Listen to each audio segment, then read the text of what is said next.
금요일 아침 말씀 묵상의 자리에 올라오신 사랑하는 교회 여러분, 이번 한 주 정말 수고 많으셨습니다. 오늘 하루 끝까지 주님과 함께 승리의 걸음을 내딛기를 축복합니다.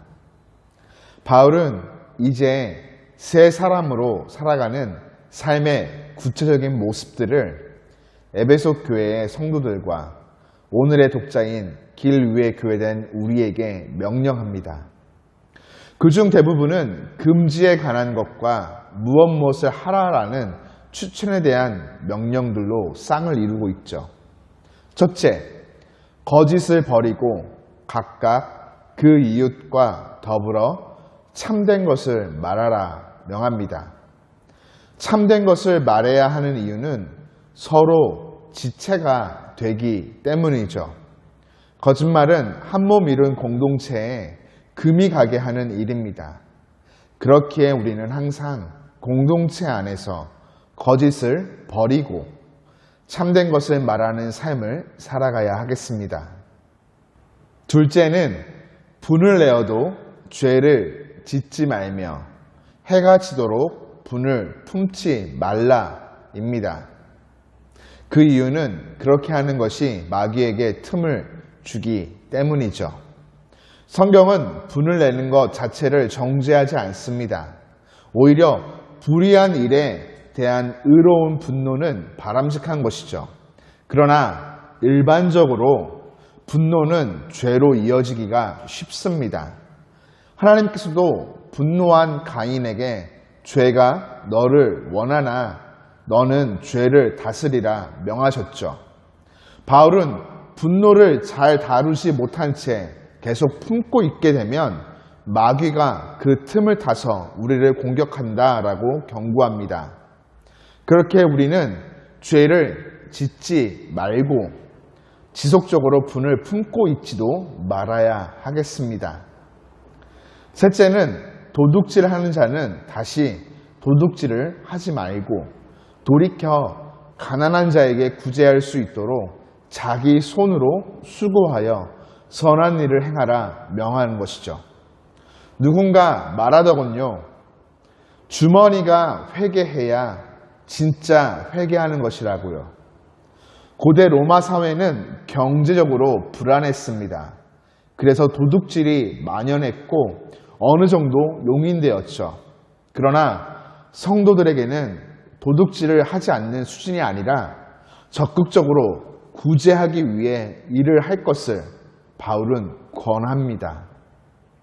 넷째는 더러운 말은 하지 않고 오직 덕을 세우는 선한 말을 뱉으라라는 것이죠.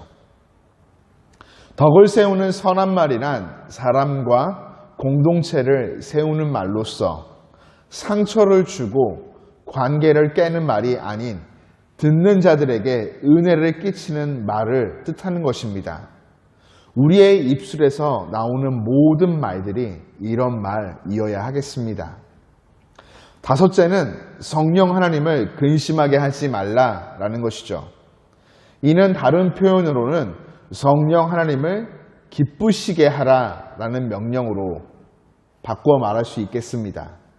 성령 하나님은 인격이십니다. 근심하실 수도 있고 기뻐하실 수도 있죠. 우리는 성령 하나님을 떠나 살 수 없는 성도로서 천국까지 성령 하나님과 함께 해야 합니다.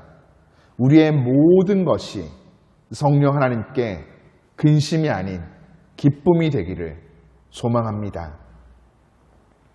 끝으로 여섯 번째는 악한 의도로 악독과 노함과 분냄과 떠드는 것과 비방하는 것을 버리고 서로 친절하고 불쌍히 여기며 서로 용서하라는 명령입니다.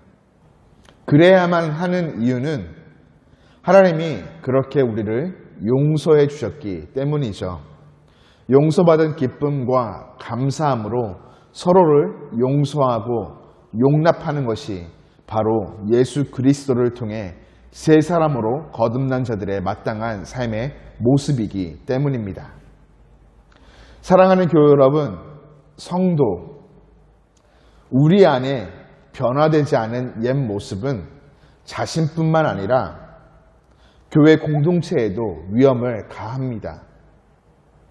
우리는 그리스도 안에서 새 사람으로 거듭난 자들로서 바울이 제시하는 새로운 삶을 살아가야 하는 성도입니다. 일상의 자리에서 예수님을 닮아가는 삶을 살아가는 것이죠.